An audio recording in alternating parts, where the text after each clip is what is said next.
remember the worst typhoon in history, which in 2013 tore apart the Philippines, Yolanda. Within 24 hours, the storm claimed the lives of at least 6,300 Filipinos, with millions more homeless, displaced, or missing. It's now almost 2 years on, but Yolanda still impacts the lives of many, especially women and children.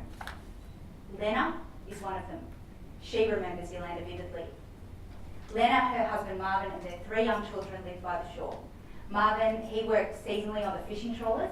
They never had a secure income, but they managed to have enough to eat most days. When Yolanda hit, Marvin was working at sea. He's one of the 22,000 Filipinos who went missing. Lena and her children were evacuated before Yolanda hit land, but the typhoon destroyed every last thing they had. When we met Lena in July 2014, she was living with her mum and her young brother in a squatters area called Barangay Kawayanan on the island of Bohol. Her children had second-degree malnourishment and they had skin and eye diseases. They were living in dire poverty and they were all counting on Lena. Sadly, Lena is just one of many.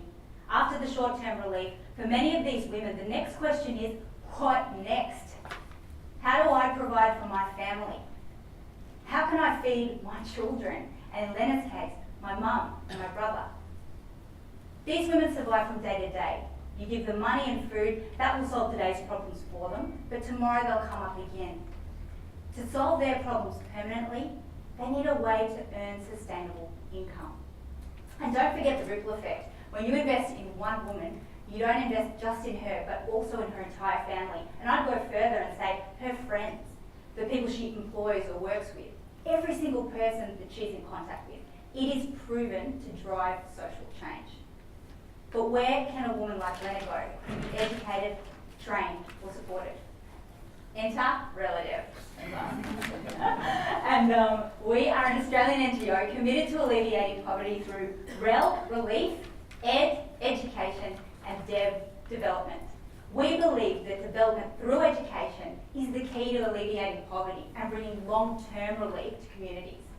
That's because education and training gives people the opportunity to work, to support themselves, and contribute to the development of their families and their communities.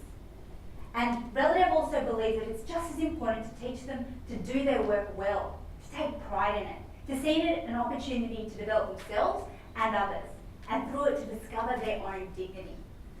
Tonight I'm pitching for the expansion of Visayas Rebuild. It's our outreach program to provide 4-week livelihood and micro-enterprise courses to women who survived Yolanda.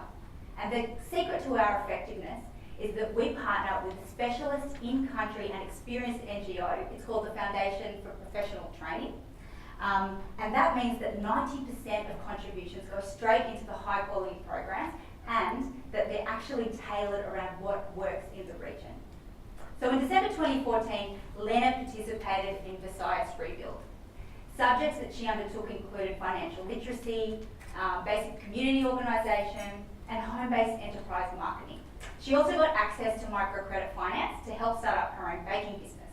The foundation is still supporting her with product distribution, and her business is growing. She started with just her mum and her brother, but now she's got 2 more employees, and she's looking to expand to new premises and to employ more people with the help of capital finance. Now, Lena is just one of 230 women that we've already helped to successfully start their own micro-enterprise or to work in the Visayas region. And with the ripple effect, that means that it's affected and already benefited at least 1,150 other people. Tonight, your generous pledging of $10,000 will fund 200 more women like Lena to go through our 4-week livelihood and micro-enterprise courses, and that comes with 2-year post-program support. For $5,000 more, we can see 100 more women through our programs. And if we can get to $25,000 tonight, we could see 500 women like Lena trained to work and start their own micro-enterprise, and that could have a ripple effect on the lives of at least 2,500 other Yolanda survivors. In fact, for every $100 that you give tonight, that's about the cost, I've calculated this, that's about the cost of maybe 1 month of your gym membership. We could get 2 women through the program. and we could equip them to start their own business and to change their lives. So when you're thinking about what to pledge tonight, I ask you to remember Yolanda. And with Yolanda, Lena. And all those other women whose names we don't know yet, whose lives you can still change. You know, this is actually pretty dear to my heart because my own parents migrated from the Philippines. They told me they came to Australia for more opportunities. And when I hear Lena's story, it really resonates with me because I realise she's not so different from me. She just hasn't had the benefits, the support, or the opportunities that I've had. You can give women like Lena that opportunity. An opportunity to be trained and educated to help themselves lift themselves and their families out of poverty. And you can be assured that the good that you give tonight will multiply. It'll spread from each woman to her family, to her community, and beyond. So tonight, I ask you to dig deep when you remember Yolanda.